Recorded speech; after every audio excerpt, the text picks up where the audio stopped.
यार ये Russia Ukraine के वॉर के चक्कर में ना बहुत सारे लोगों ने अलग अलग धारणाएं बना ली हैं। कुछ लोग कह रहे हैं कि बेयर मार्केट आ रहा है, कुछ लोग बोल रहे हैं सारा पोर्टफोलियो बेच दो। मैंने सोचा क्यों ना आज के इस वीडियो में थोड़ी लॉजिकल एक्सप्लेनेशन के साथ एज एन इन्वेस्टर आपको क्या करना चाहिए उस पर बात करें। बहुत ही इंटरेस्टिंग सेशन होगा। अपन डेटा पॉइंट्स के बेसिस पे बात करेंगे और स्क्रीन पे जाके एक एक करके सारी चीज़ समझेंगे। तो चलिए सीधे चलते हैं स्क्रीन पे। तो सबसे पहले मान लेते हैं, वी आर जस्ट अज्यूमिंग कि बेयर मार्केट आ गया। मैं तो बोलता हूँ आ गया भैया, अब कोई नहीं रोक सकता। तो अगर आ गया तो हमको क्या करना है? बिकॉज आफ्टर ऑल मैक्सिमम लोगों को तो इसी चीज़ का डर है ना कि यार ये जो कॉन्फ्लिक्ट चल रहा है बिटवीन रशिया एंड यूक्रेन, ये बहुत ज़्यादा वर्स हो जाएगा, न्यूक्स निकल जाएंगे, न्यूक्लियर मिसाइल निकलेंगी, सब उड़ जाएंगे एंड ऑल दोज थिंग्स। अपने आप से पहली बात एक चीज़ ये पूछिए, कभी ना कभी तो ये सेटल होगा। चलो मैं ये नहीं कहता हूँ एक दो महीने में, एक आध साल, 2 साल, 5 साल पकड़ लेते हैं तो होगा। तो अगर आप उतना प्रैग्मेटिक थिंकिंग रखते हो तो इस वीडियो को आप एंड तक जरूर देखिए। तो सबसे पहली चीज़, जैसे कि आप स्क्रीन पे देख सकते हैं, हमको ये देखना है, आपको एक चीज़ समझनी पड़ेगी कि no one, literally no one can actually perfectly predict कब टॉप बनेगा और कब बॉटम बनेगा। ये आप मान के चलिए। अगर कोई आपको आके बोलता है कि 23 मार्च 24 मार्च के बीच में 2020 में उसने सारा पैसा डाला था, the likelihood is very low कि उसने पहली बात बहुत बड़ा कैपिटल लगाया होगा। मतलब उसके पास 100 रुपये होंगे तो उससे उसने हो सकता है 20 रुपये लगा दिए होंगे। और अगर उस व्यक्ति ने 100 में से 100 लगा दिए हैं तो वो in most of the cases pure speculation था। बिकॉज हिंड साइट में जब हम देखते हैं तभी हमको परफेक्ट टॉप्स एंड बॉटम्स दिखते हैं, अदरवाइज नहीं दिखते। ऑन द कॉन्ट्ररी एक स्मार्ट इन्वेस्टर क्या करता है? स्मार्ट इन्वेस्टर ने मार्च में थोड़ा सा डाला होगा, अप्रैल में थोड़ा सा डाला होगा, मई में थोड़ा सा डाला होगा, जून में डाला होगा, जुलाई में डाला होगा। Basically I am trying to say कि उसने SIPs किए होंगे when I am talking from a smart perspective. तो आपको पहली चीज़ ये समझना, ये सब पूछना कि भैया मार्केट अब यहाँ से कितना ऊपर जाएगा, भैया मार्केट यहाँ से कितना नीचे जाएगा, कहाँ पे टॉप है, 10,000 आ जाएगा या सीधे 20,000 जाएगा, ये सब पूछना एक इनवैलिड क्वेश्चन है। Because literally no one knows this things. बड़े बड़े टॉप हेज फंड मैनेजर्स तक को नहीं पता है, तो भाई हम सबको कहाँ से पता होगा? अपने आप से ये चीज़ पूछिए, राइट। नेक्स्ट चीज़ जो आपको यहाँ पर समझनी है, आप हमेशा, मैं बहुत बार अपने सेशंस में यूट्यूब वीडियोस पे इस चीज़ को फोकस कर चुका हूँ कि आपको फ्यूचरिस्टिक होके सोचना पड़ेगा। You have to think from a perspective of future. तो अगर मैं फ्यूचर की बात करता हूँ तो आप ये देखिए कि फ्यूचर में कौन से एरियाज में सबसे ज़्यादा राइज आपको देखने मिल सकता है। So let's take an example. जैसे एक डेटा पॉइंट है, मैंने कैपेक्स का निकाला है, कैपिटल एक्सपेंडिचर। स्पेसिफिकली अगर मैं इंफ्रास्ट्रक्चर की बात करूं तो यहां पर आप देख सकते हो कि करीब करीब 10 lakh crore in financial year 22-23 हुआ है। और कैपेक्स का जो एस्टिमेट है प्लस जो बजट में हमेशा एस्टिमेट आता है और जिस हिसाब से स्पेंड होता है, दैट इज ऑब्वियसली एक ज़्यादा ही होता है। अब जाहिर सी बात है, एक जनरल आप सोचिए, एक डेटा तो हमने बजट से निकाला, बाकी जो मैंने रीडिंग करी उससे मेरे को एक चीज़ समझ में आई कि अगर इंडिया को ग्रो करना है, if India really needs to grow, तो हमारे इंफ्रास्ट्रक्चर को भी ग्रो करना पड़ेगा। और इंफ्रास्ट्रक्चर का मतलब केवल सड़कें नहीं होती हैं। इंफ्रास्ट्रक्चर अगर ग्रो करेगा तो सीमेंट स्पेस ग्रो करेगा, मेटल स्पेस, बिकॉज उसको बनाने के लिए जो सारी चीज़ें लगेंगी वो सब के सब ग्रो करेंगे। तो आप फ्यूचर परस्पेक्टिव से सोचिए। यहीं पर मैं एक और एंगल देख रहा था, हेल्थ का तो एंगल में देख ही रहा था, which we are going to talk about, but इसके साथ मैं एनर्जी का देख रहा था। आपने एक कंपनी का नाम सुना होगा, हिटाची। सो हिटाची ने क्या किया है, अच्छा आप लोग कमेंट्स में बताइएगा, मैं स्टेट का नाम नहीं बताऊंगा, हिटाची ने कौन से स्टेट के साथ टाई अप किया है फॉर फ्यूचर प्रोजेक्ट्स, कमेंट्स में बताएगा। एक इंडियन स्टेट के साथ। तो उन्होंने एक इंडियन स्टेट के साथ जो हमारा सस्टेनेबल एनर्जी या फिर रिन्यूएबल एनर्जी होता है ना, उस पर वर्क करना शुरू किया हुआ है। आपको मैं एक बता दूं कि Indian government at present, if I am not wrong, करीब करीब 150 गीगावाट्स का इस पे काम कर रही है ऑन द सस्टेनेबल एनर्जी। और 2030 तक ये करीब करीब जाने की संभावना है more than 3 to 4x of this amount. तो आप ये सोच सकते हो कि इससे मुझे एक चीज़ समझ में आएगी कि everyone is slowly moving towards renewable sources of energy. तो कौन से वो स्टॉक्स हैं, कौन से वो प्रोमिनेंट प्लेयर्स हैं जो ईवीज पे काम कर रहे हैं, इलेक्ट्रिसिटी पे काम कर रहे हैं, ऑल दोज थिंग्स, इस तरह से आपको सोचना है। Another data fact is diabetes lifestyle expenses. Interesting है, dietary modification spends due to diabetes account for 70% share of any expenses. ठीक है, अब मैं आपको बता दूं कि स्पेंड ऑन डायबिटीज बढ़ रहा है। एज पर अ सर्वे ये माना जा रहा है कि करीब करीब 3x spends on diabetes related lifestyle बढ़ेगा। तो आपको जाके चेक करना है कौन सी फार्मास्यूटिकल कंपनीज इस एरिया पे वर्क करिए। अब जाहिर सी बात है, बहुत बार क्या होता है कि आप खुद उतने बड़े एक्सपर्ट नहीं होते कि आपके पोर्टफोलियो को सही समय पर आप एडजस्ट कर सको, आप सोच सको कि कौन सी चीज़ कब क्या करनी चाहिए, और उसके लिए आपको कभी कभार कुछ एडिशनल हेल्प लगती है। अभी आप सब देख ही रहे होगा किस प्रकार से आप सब सेवर से इन्वेस्टर्स बनते जा रहे हैं, और ये एक तरीके से सही भी है। लेकिन हाई रिटर्न्स को चेज करने के चक्कर में हम बहुत बार टिप्स के बहकावे में आ जाते हैं, दोस्तों से पूछते हैं, इधर उधर सारी गलतियां कर देते हैं, बट कॉपी करते हैं एक तरीके से। बट बिकॉज हम सबकी लाइफ की चॉइसेस एंड प्रेफरेंसेस अलग होती है, सो डोंट यू थिंक हम लोगों की इन्वेस्टमेंट स्ट्रैटेजीज भी अलग होंगी। So there is an app called ET money. ET money ने लॉन्च किया है ईटी मनी जीनियस। ये एक मेंबरशिप है। ईटी मनी जीनियस आपको और आपकी नीड को समझकर आपके short term, medium term and long term goal के हिसाब से पर्सनलाइज्ड इन्वेस्टमेंट प्लान्स देता है। Imagine it to be like an architect of your investment life. इस प्लान में सिलेक्ट इन्वेस्टमेंट स्ट्रैटेजीज को यूज करके आपके लिए बनाए जाते हैं mutual fund and stock portfolio. Portfolios have Indian as well as international equities and stocks, debt and gold. And मान लो वंस यू इन्वेस्ट, जीनियस आपको जीपीएस की तरह गाइड करता है। ये मार्केट को 24/7 ट्रैक करता है और हर महीने, जी हाँ, आपको अलर्ट भेजता है ताकि आपको पता लगना चाहिए क्या चेंजेस करने चाहिए आपके पोर्टफोलियो में, और ये इंश्योर करता है कि आपका portfolio best returns they respective of the market conditions.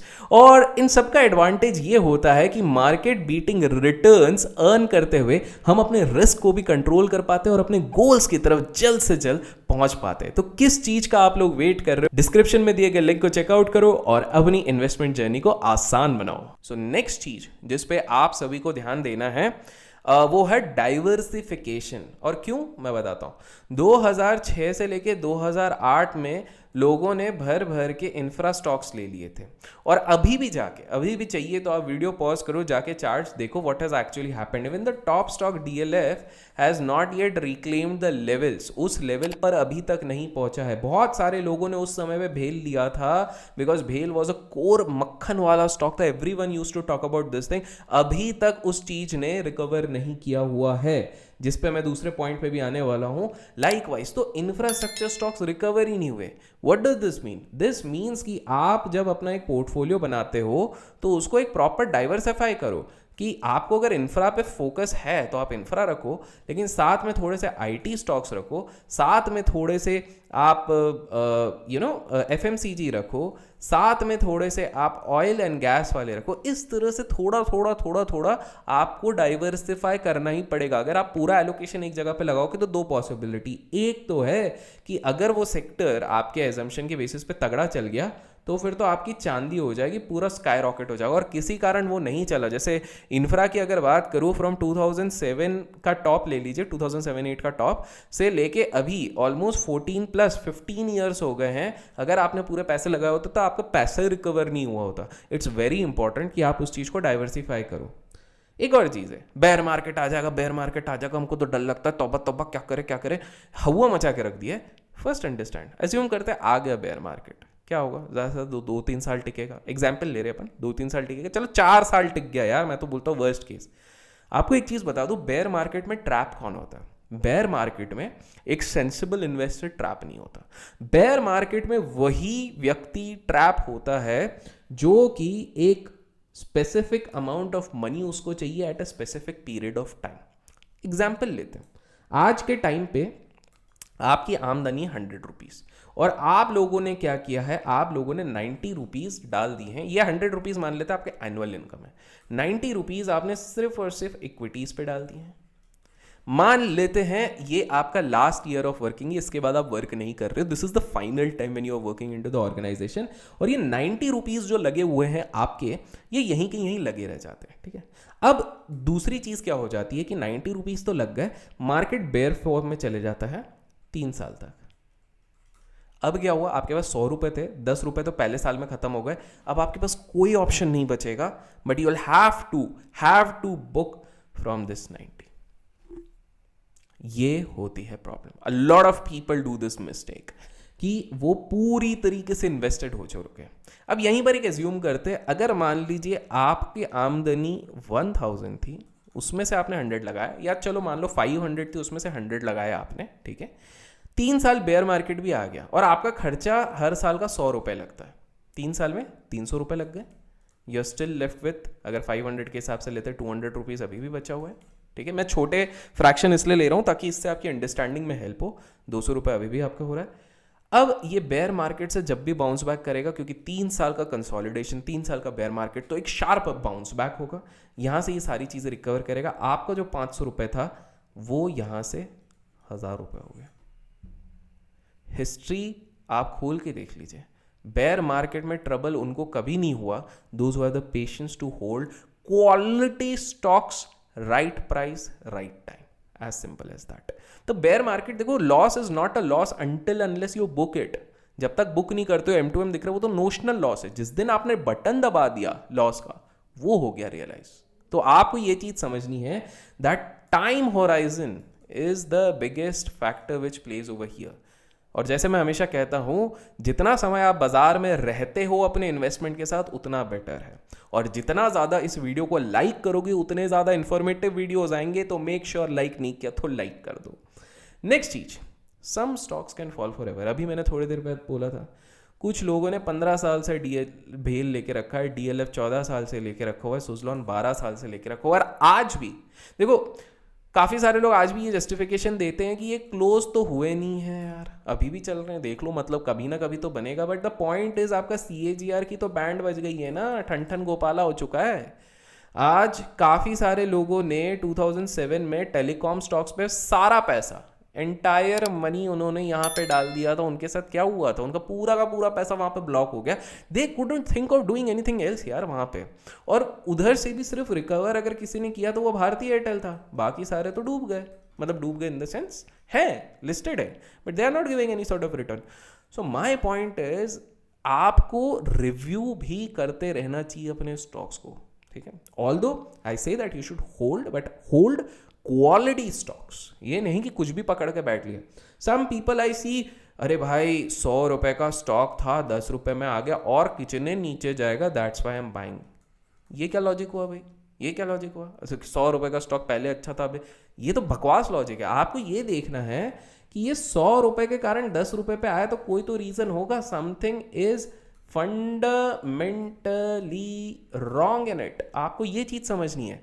एक बार आपने ये चीज समझी, अगर 100 से 70 आ गया कोई स्टॉक, और ये आया because of some whistle blower news जो बाद में रिजॉल्व हो गया, देन इट मेक सेंस कि एक टेम्पररी हिकअप था। या फिर अभी जिस तरह का मार्केट टर्मोइल हो रहा है, एक अच्छा क्वालिटी स्टॉक है जिसकी अर्निंग्स चल रही है, रेवेन्यू चल रहा है, थोड़ा बहुत डेंट है, लेकिन बिकॉज ऑफ जियोपॉलिटिकल टेंशन थोड़ा सा नीचे आया है, तो आप उस चीज को ऐड कर सकते हो। बट अगर कोई स्टॉक है जब मार्केट ठीक ठाक चल रहा है, कोई ज़्यादा इशू नहीं है, उसका क्रूड से कोई लेना देना नहीं है, डॉलर से कोई लेना देना नहीं है, बट स्टिल वो 90% करेक्ट हो रहा है, तो दया कुछ तो गड़बड़ है। This is exactly what you need to understand.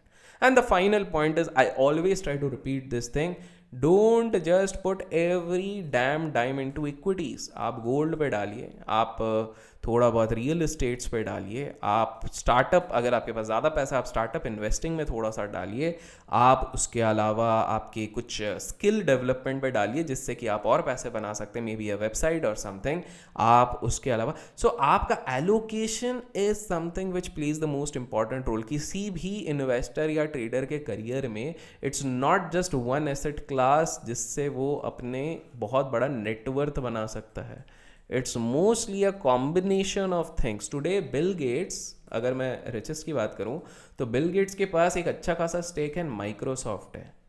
पर क्या आपको पता है Bill Gates is the largest owner of domestic या फिर एग्री प्रॉपर्टीज, आई गेस थोड़ा सा गलत हो रहूँगा, बट किसी एक चीज़ का in the whole United States. So basically Bill Gates owns a lot of real estates also, plus he has invested into a lot of other firms. एक तरीके से स्टार्टअप इन्वेस्टिंग कह रहा हूँ। लाइक वाइज आपको भी सोचना है, if you aspire to become a millionaire और a billionaire, your allocation has to be very important. To conclude, bear market से डरो मत, it becomes an opportunity to grab really good stocks at insane prices, unreasonable prices. तो पहली चीज़ वो है। दूसरी चीज़ है, बेयर मार्केट से डरना सिर्फ एक व्यक्ति को चाहिए जो बहुत ही ज़्यादा लेवरेज लेके, बहुत ही ज़्यादा बोरोड फंड लेके बैठे हुए हैं। सो फॉर एग्जांपल मान लो लोन लेके रखा हुआ है, 9 से 11% का इंटरेस्ट उनको ब्याज देना है। अब मान लो 3 साल तक मार्केट ऐसा साइडवेज रहा, कहाँ से दे पाएंगे? So I hope you got a fair assessment कि आपको बेयर मार्केट में क्या करना है। मेरी कोशिश अगर आपको पसंद आती है तो मेक श्योर लाइक कीजिए। Till then keep learning, keep growing, keep investing and keep trading.